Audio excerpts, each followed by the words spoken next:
we have some good news. Check this out. So this is coming down, but it gets much better than this. Merry Christmas, everybody. It's coming down nicely. And same goes for Model 3 inventory level as well. It's basically at 0 now. This is all in the United States of America. And this is just with that additional $3,750 discount. This is why having such a huge auto gross margin is so important to Tesla, or has been, because we can drop a price and demand just completely explodes.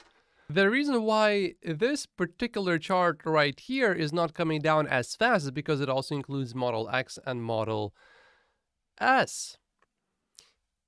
And these vehicles are just not as important to Tesla, and also they just started exporting both Model S and Model X to Europe. So, someone like Gordon Johnson is going to say, oh, the demand for Tesla is collapsing. The Model S and Model X inventory is going through the roof in the United States of America. Yeah, they haven't literally even exported any cars until just now to Europe. No wonder that's happening. And we have quite a bit more good news. Here's another thing, which at first looks horrible.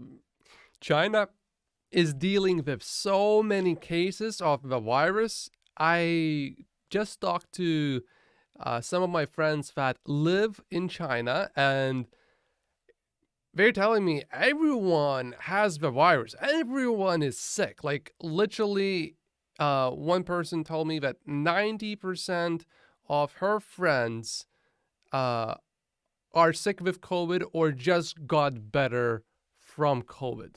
This partially explains why the production of Tesla has been suspended in China. I don't think that's all of the reason. It's definitely part of it, and for sure 100% you will have slower demand if literally half of the people are sick. I mean, would you want to take a delivery of a car while you are sick? Really sick? I wouldn't. We'll find out soon the exact reason for the suspension of production in China. Many expect it's because Tesla is upgrading production lines, maybe redesigning one of the vehicles that they are producing. Possible. We'll find out. But you can see what dropping the price by just a few $1,000s does to the demand. So demand, I am not worried about at all, but I do expect more price cuts potentially at some point. If we have a recession, yeah, I would definitely expect price cuts then if we have a bad recession in China.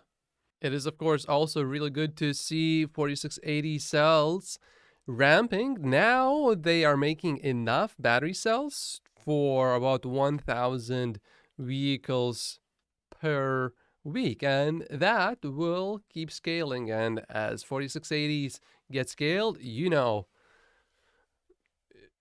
margins are going to improve for Tesla, or we will cut the prices, increase the demand further without taking a hit to the bottom line.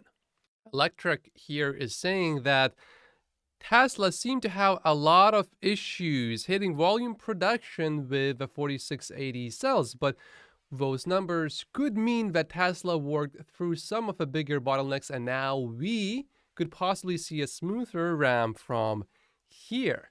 That would be really good.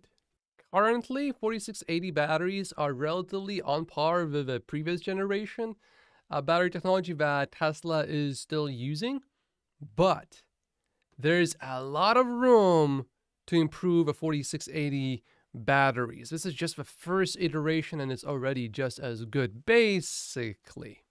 Because it's Christmas, let me show you a chart that makes me happy. I like seeing charts like this one. Looks pretty good. And this is just the production in California. Tesla will be producing 4680 batteries in other places as well, and I assume these other places will be much more optimized. For example, in Texas, it will be really nice to see how that ramps over there.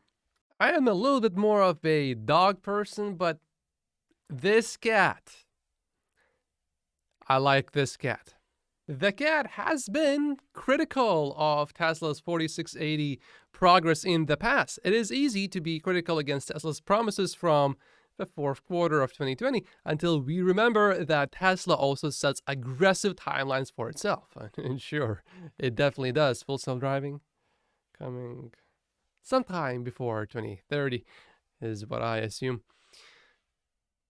But if we put everything into context and consider it objectively, the progress then looks really quite staggering when you look at everything. People forget that this is an entirely new business vertical for Tesla, and the battery manufacturing business is not easy. There's a lot of very technical expertise required to build EV-grade lithium-ion batteries at scale. Just the top 5%, just the actual top 5, not percent, but actual top 5 manufacturers by volume control 77% of the total industry's output. And these players have been building batteries for years, which makes it quite hard to enter this market. They have been building batteries for decades. This is a highly consolidated business environment that requires a completely new supply chain. Think about what Tesla has done in 2 years. Designing a battery from a concept using several innovative features and new technology, to designing the manufacturing methods from end to end, to building the machines that build the cells, to assembly and installation, to building almost 1 million cells per week. And all while still learning and optimizing, iterating, updating as they go. All while building 2 other 4680 factories in Berlin and Austin in parallel. All of this in just 2 years. And you know that the cat can get pretty feisty, and the cat does say mean things, sometimes about Tesla and definitely about Elon for sure. And the cat is saying that's pretty freaking incredible. The cat says you have to be dishonest with yourself to deny this. And I agree with the cat. The cat works closely with innovation, new product development at his company, and it can take them half a year just to convince upper management to even agree with a concept. Can you imagine how slow everything happens at Toyota and GM and Volkswagen? Well, we don't really need to imagine because we can see that we are not catching up with Tesla. They have no chance. The fact that they're late versus their expectations does not matter. The only thing that matters is their performance against their competitors and the market. And here they are very early. EVs are still very, very early. That's very true. But they need to keep production growing exponentially as they have been, and we will be observing.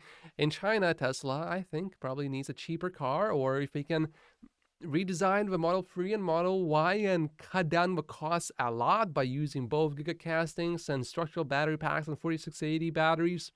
Maybe they don't need a new car. I'm sure Tesla has it all figured out, and they are anticipating everything that they need to anticipate, and I'm sure they will navigate these stormy waters, as Elon Musk called this potential recession that is coming. I believe Tesla will navigate all of this just fine. Also, thank you so much for leaving all the nice comments in the last video. That means a lot to me. Today's Christmas, and it's the first Christmas where, I will no longer be spending with my grandpa, unfortunately. So thank you all for such kind words, and Merry Christmas to everyone. Thank you so much for watching.